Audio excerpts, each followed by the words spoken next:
church. Good morning. It is good to see you. It is. We have VBS starting tomorrow, which means Vacation Bible School. If you are bringing your kid or one of your grandchildren, we are not coming in this door this year. We're coming through the center. So just so you know that. But it should be promising and fun. Last year we started a new thing where we call it a little VBS that is literally meant for little people, very little people. And we're going to continue with that this year because it seems to work. So anyway, super fun. Looking at the front of your bulletin, right? Another picture. So here's the thing. I am pretty sure that somebody sent me a picture this last week, and I cannot find it. So if you were the person who sent me a picture of your family meant to be used for the bulletin, will you send it back to me again, or just tell me on your way out of here so I can look it up and get it? The other thing is this. I need 4 more families or households to share a picture with me of some fun time with your family because we still have week 8, 9, 10, and 11. Okay? So think about if you'd like to do that and just send it to me there. We're going to begin today with This is a Day of New Beginnings, number 383 in your hymnal. Let's stand.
Up with me? Yeah, I think. Anybody else? Any other kids want to come up with me? You don't have to, but you can if you want. Oh, you do. Oh, good, good, good. Yep, anybody's welcome. Oh, you are. Okay, sounds good. I have a basket of stones. It's very heavy. Do you want to see if you can lift it? I want to try. Yep, you can. Go ahead. You can try. Oh, you're strong. Look at that. Very good. So I took a part from the Bible and then reprinted it right here. And it says this. Taking one of the stones, Jacob put it under his head and then lay down. Is that weird? It's a little bit strange. Yes, so I have these stones in my basket. Would each of you choose a stone that you think would be the best pillow? You think that's a good one? Yeah? Can you use it like a pillow? See if you can. Go ahead. Try. Oh, does that work? Yeah, I think I do. Does it work? Guys, a little one. Oh, does it feel good? Nice and soft? No, it's kind of like being between a rock and a hard place, huh? Nah. I know, it's so strange. Well, Jacob, in our Bible story today, is running and running and running and running, and then it becomes night. And what do we do at night? Yeah, we go to sleep, don't we? Well, Jacob didn't. Oh, she dances. Oh, is she up there? She's watching herself. Uh-oh. That gets kind of exciting. we go. Okay. So this is what happens. A long time ago when people said, how come we don't put the children on the screens for Children's Moment? Guess what? So anyway, Jacob didn't have a pillow with him, but he still needed to sleep. And so he took a rock and he put it on the ground and he used it as a pillow. Is that a good pillow? No, it's not a good pillow. You know, sometimes in life, we have to use the next best thing. Yes, I like a soft pillow, but if I need a pillow, I guess I'll use a rock. Okay? Sometimes in life, you don't get to have exactly what you want. Right, Mom? Sometimes you have to have the next best thing. And we got to be okay with that. Yeah, you're holding it because you're very strong. So you go like this? Yeah. I know. And guess what? In this story, Jacob is willing to use the next best thing. And then God shows up. I can't think anymore. Yeah. But that's kind of what we need to remember. Sometimes our lives get interrupted. We don't get to have exactly what we want, but God shows up. Is that good? Are you coming tomorrow for VBS? Yes, you are. I can't wait. We're going to have so much fun together. Yeah, we are. And you're going to come to my sport camp. Oh, am I? Okay. Well, if Mom tells me when it is, I might. Okay? Let's see. I can't remember what's next. Oh, look. It says right here, a VBS song. Do you want to learn one of them that we're going to do tomorrow? Great. Okay. You go back right there with your mom. And if you want to go to the nursery now, you can, or you can stay for this song. I need some helpers. You can go ahead and start the song because there's a part that says, yeah. Do you want one? Yes. Right? Do you want one too? Great. Would you want help? That'd be great. Yeah, anybody else want to help? It should say on there, get your scarves. So there you go. Ready? Okay. So I'm just testing this out. Why don't you stand up with me? We're going to see if we can make this. Ready? Here we go. May I be happy. May I be healthy. Now we go down. May I be safe. Now turn around. May I be at peace. May you be happy. May you be healthy. May you be safe. May you be at peace. Now may I be happy. Above your head. May I be healthy. Down to the floor. May I be safe. And around. May I be at peace. Now it's may you be happy. Now above your head. May you be healthy. May you be safe. May you be at peace. Now we go around. Amen. Amen. Sorry. Amen. Amen. Amen. Here we go. Yes. Maybe you'll get purple tomorrow when you come. Yeah, but you have a purple. I do have purple on. It's so good. I'll see you later. You can be seated.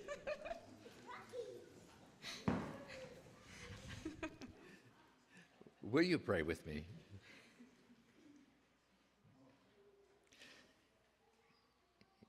Eternal God, sometimes when we go to put together the schedule for tomorrow, we look at it and say we are so busy.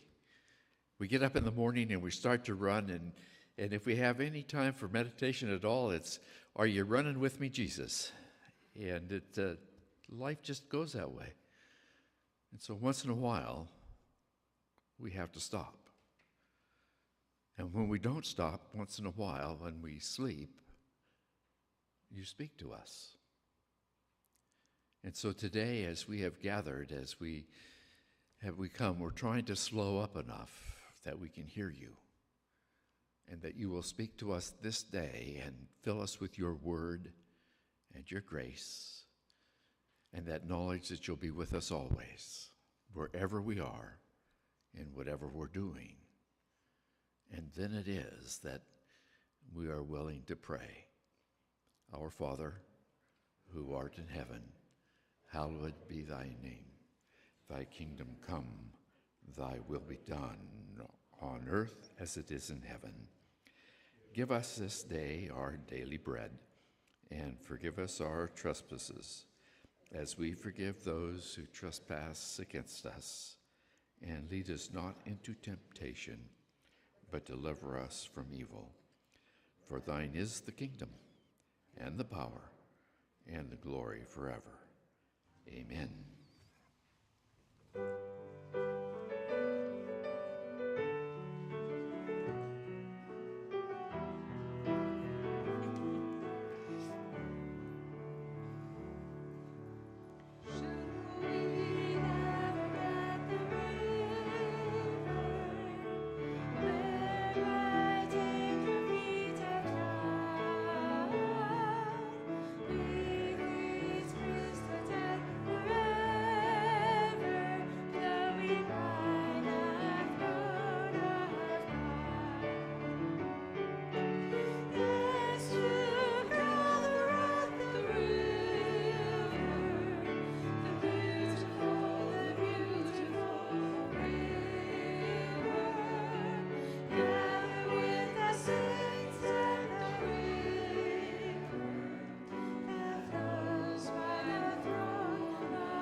Good morning. Today, I'm continuing the story we began in Genesis. This is Genesis chapter 28, verses 10 through 19. Jacob left Beersheba and went toward Haran. He came to a certain place and stayed there for the night because the sun had set. Taking one of the stones of the place, he put it under his head and lay down in that place. And he dreamed that there was a stairway. It was set up on the earth, the top of it reaching all the way to heaven, and the angels of God were ascending and descending on it. And the Lord stood beside him and said, I am the Lord, the God of Abraham, your father, and the God of Isaac. The land on which you lie I will give to you and to your offspring, and your offspring shall be like the dust of the earth, and you shall spread abroad to the west and to the east and to the north and to the south, and all the families of the earth shall be blessed in you and in your offspring. Know that I am with you and will keep you wherever you go and will bring you back to this land. For I will not leave you until I have done what I have promised you. Then Jacob woke up from his sleep and said, Surely the Lord is in this place, and I did not know it. And he was afraid and said, How awesome is this place! This is none other than the house of God, and this is the gate of heaven. So Jacob rose early in the morning, and he took the stone that he had put under his head, and he set it up for a pillar, and he poured oil on the top of it.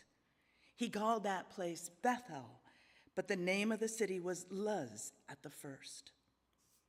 This is the word of life. Thanks be to God. Thanks, Karen.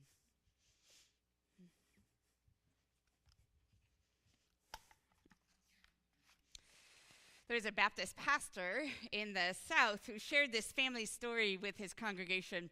They all knew, of course, his son Theron, who had suffered a catastrophic illness when he was in middle school and became blind. And therapists worked with his parents to give them tools to teach their son to navigate his world. And so, this is what would happen. On his way home from swimming practice, Pastor Dad, that's what I'm going to call him, would stop the car and tell Theron to get out and find his way home. Now, it sounds a little bit cruel, but this was part of helping his kid. They had to help Theron realize that he could overcome things like how to find your way home. Now, of course, you can imagine with me that what really happened was Pastor Dad then drove quickly around the block and would follow him at a distance, right? So, now when Theron went off to college, so this is years later, right, they had a conversation. And Pastor Dad began to explain to Theron that every time he dropped him off to find his way home, he had actually been right there. He was watching, he was ready to help him with anything that might happen. But that day, as Pastor Dad drove away from college, he knew that he could no longer promise to always be there. So, I know people pronounce things in lots of different ways, but just go with me here, okay? Repeat after me. Jehovah Shammah. Jehovah Shammah. This is the name for God that means God is always there. And the name Jehovah Shammah first appears in Genesis, what we just heard, Genesis 28:15, right smack in the middle of the story. You see, Pastor Dad could no longer promise to always be there for his son, but God is always there. God is always here. And a large part of our faith is learning this truth and then discovering how we can actually let it impact the way that we live. So what would it be like if we could truly internalize and believe that God is everywhere? You know, it's a really big deal to learn and understand and know that God is with you, right? That's a big deal. But it's an even deeper spiritual truth to truly recognize that God is also everywhere, which includes all the places where you are unable to imagine God's presence. What would change for our future or our plans or our ideas about the world if we could really recognize and believe that every place is already God's home? It's easy to recognize that in the backyard fort, right, or in your garden, obviously. Many of you play golf. You would never question that God is at home on the golf course, right? But sometimes I think we forget to imagine that God is actually in our own homes, already there to welcome us when we drive home even today. But many of us can imagine that God is here at church. We expect to find God right here. But what about also under the bridge, or in a jail holding cell, or in the neighborhood that your parents always told you you were never allowed to go to? Or on the side of the freeway in Seattle? You know, sometimes I hear things that make me think that some of us think that our God is the God of the good people. And even though I may not ever say that out loud, I think if I'm honest with myself, I probably live like that sometimes. But if you spelled that out, God of the good people, you can just slash out the word good, because really it's just God of the people. And this is important because we really like to think that God doesn't belong to the liars and the cheats and the cons of the world. But our character, Jacob, is just that: a cheat, a con, a thief. And because of this, Jacob is running. If we didn't know about the other part of the story where Jacob steals his brother's birthright and now gains the double share of the inheritance, right? If we didn't already know that he stole also his brother's blessing, if we didn't know all that, we might think that Jacob is simply on a journey, right? Just traveling. That he might just be any old human being who likes to run marathons and suddenly learns that God is always there. A beautiful little story. Now, it's true that this is a sweet lesson that we start teaching in the nursery, right? And we hope that germinates by elementary Sunday school. We're always teaching God is there. God is always with you everywhere. We hope that it comes to fruition, and we know this without a doubt, sometime between the ages of 13 and 90. I hope that everybody who passes that 9th decade knows that to be true. Don't know. But the thing is that Jacob is not on a nice little journey. Jacob is running away because he is being hunted by his brother. And it's interesting to know that he's actually headed to this place called Haran, which is a 400-mile distance. He's just a little bit so far. But it's also the reversed journey that his ancestors, Abraham and Sarah, took when God told them to go. He's going back. Even if someone isn't hunting us down, I think most of us know what it is like to live life on the run. Some of us are running from our past. We're trying to escape guilt, regret, all of that, failures, disappointments. Some of us are trying to get away from pain, losses, the brokenness that seems to be all over our lives. Sometimes we just want to leave behind parts of our lives or even ourselves that we dislike.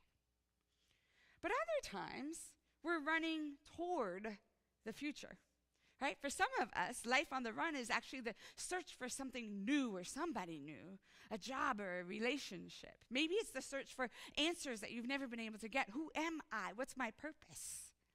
For others who are driven by midlife crisis, they chase after meaning and youth. I mean, you could go on and on, thinking, surely there's something out there in the future if I could just get there, right? So you're running. Of course, it doesn't have to be as deep as that. It doesn't have to. Maybe you just live life on the run because you're too busy, right? Your schedule, chaos, you're just busy, right? Your life is measured by accomplishments and to-do lists, miles long. Right? You tell yourself that, as soon as I get all caught up on this and this and this, then and you can fill in the blank. No matter how you are running or why, life on the run keeps us from being able to notice that God is not running. God is right where we are, everywhere we are. One theologian says that life on the run keeps us living on the horizontal axis. Reality and life are limited to the physical universe, time, space, matter, energy. And when we're only on this horizontal axis, we miss the spiritual and the transcendent aspects of life, the vertical axis. Because we're so busy running. This is really important because in this story, Jacob is about to have a dream that is very much about a vertical ladder and a God who talks to him. Jacob will soon learn that he can run, but he cannot hide. You've heard that before. Right? I don't know if it takes a pillow made of rock or a nervous breakdown or something that simply makes you stop. But at some point, life on the run eventually gets to a certain place somewhere between Beersheba and Haran. And this is not so much a geographical location as it is a spiritual orientation. Jacob has left Beersheba, the people and the place that are familiar, and he is not yet in Haran. He is here, right? Somewhere in the middle, the in-between place, neither here nor there. And this place is where we are most vulnerable. And if you don't like that word, think of it a different way. This is the place that we are most awake, or most open to seeing and hearing God in new ways. But most of us will not notice if we do not stop running. We fly right on by. For Jacob, that place happens when it is too dark to run any longer. Now he's going to fall. He can no longer see with his own eyes, but now his dreams are going to lead the way. It's a good biblical story, right? This dream becomes the famous Jacob's ladder. We are climbing Jacob's, right? That one. And it's a connection about, or is about, heaven and earth. It's this funky thing. Oddly, it has angels on it going up and down the ladder, right? Well, here's the thing. In the Bible, angels have one purpose, and that is to bring a message. But in this story, they do not do that. They bring no message. They just keep going up and down. Instead, it is God who brings a message. And it is not God who stands way up here or at a distance or anything like that. It is God right next to Jacob. So when Jacob wakes up from this dream, he can't help but interpret it, because that's what Jacob always does, right? And he can't help but be moved by what he has seen, but now feels deep in his bones. And he lifts his head up from that rock, right? Or between his rock and a hard place. And he says, "Surely the Lord is in this place, and I did not know it." You know, I don't feel too bad for Jacob. He's been a weasel of the worst kind. Absolutely. But I also feel this teensy bit of hope for him, because he has this moment with God. And as a pastor, I can't help it. I love these moments with God, especially if people can talk about them afterwards, right? Because it's so easy to stay on the run, right? It's so easy just to brush past all of these possible moments that come to us during the day. It's so easy for us to just pile on more things on the to-do list, get that thing. For a lot of people, just take another drink or two. I mean, you name it. Whatever it is that you do, it is so easy not to let God work in you. But here is Jacob in the middle of his escape. And it is here at his most vulnerable moment that Jacob says, "Okay, God, go ahead and speak to me." And he lets God's voice come deep within. And I imagine it kind of like this. And he's surprised because it's good words. At precisely this deeply vulnerable moment in his life, God appears, and not in judgment like we would expect, but instead to confirm him as one who is chosen also to carry on a promise. God promises to be with Jacob just as God has been there with every generation before him. And God makes beautiful promises, and Jacob does his best to take them, even though we're going to see him wrestle again and still try to work them out for his advantage, because, you can't get rid of all your bad habits at once. Jacob is a very complicated figure. And we're just at the beginning for Jacob. On one hand, he recognizes very much that God is there and has been with him all this time. And we have so many songs about that one statement right there. But on the other hand, Jacob cannot seem to grasp the magnitude of God's grace, and so he bargains and he wrestles with God just as he bargains and wrestles with every person in his life. He basically says, well, if you'll do this and this and this, then I'll accept that you're there for me. Oh, well. You know, at the beginning of this sermon, I asked you, what would you change for your future? What would change for your future, your plans, your ideas about the world, if you could recognize and believe that every place is truly God's home? Would you go to Africa like Joanne and join in some of the work there? Would you support a college student with no parents in a country that you've never been to? Would you embark on some dream that's been hidden inside your soul and maybe your heart, but you're too afraid to act on? Would you go out of your way to welcome someone who has always scared you? I don't know, but the question is that you need to hear. You know, the pastor dad is now the dad of a son who's the first blind coach in the NCAA, swimming coach. Theron has found ways to live very well, and even though his dad cannot be there, God, Jehovah Shammah, always is. And in this story, Jacob, our thief and con, moves from not knowing to knowing that God has been, is, and will be present with him always. He goes from believing he is on the run, away from everything, to knowing that there is, in fact, nowhere he can run where God is not still right there beside him. My friends, I pray that you can know this truth as well for yourself. And even if it is scary, I hope that there is something that happens in the near future that proves God's presence to you in a way that you cannot ignore. And if I pray it for you, then I'm going to pray it for myself too. May it be so. Amen? Amen.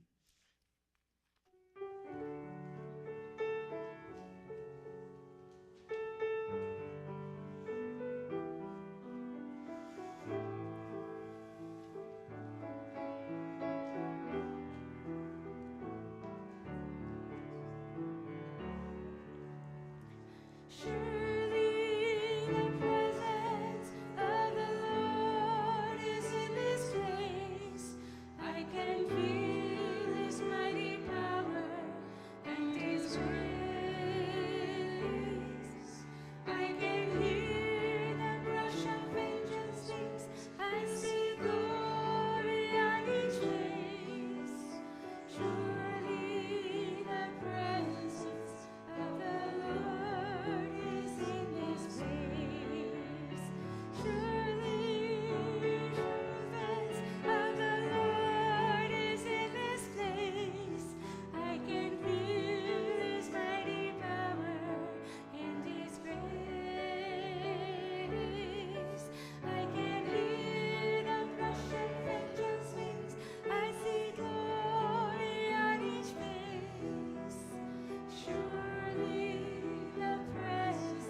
In verse 15, God says to Jacob, I am with you, Jehovah Shammah. This is a promise made earlier to his father Isaac, and it is a promise that he will make to Moses and Joshua and Gideon and Jeroboam and Israel and Jeremiah. And it is also a promise that Jesus will make to his disciples. And it is a promise that is made to all of us as well. So go from this place knowing that God is always with you. Jehovah Shammah. Amen. Amen.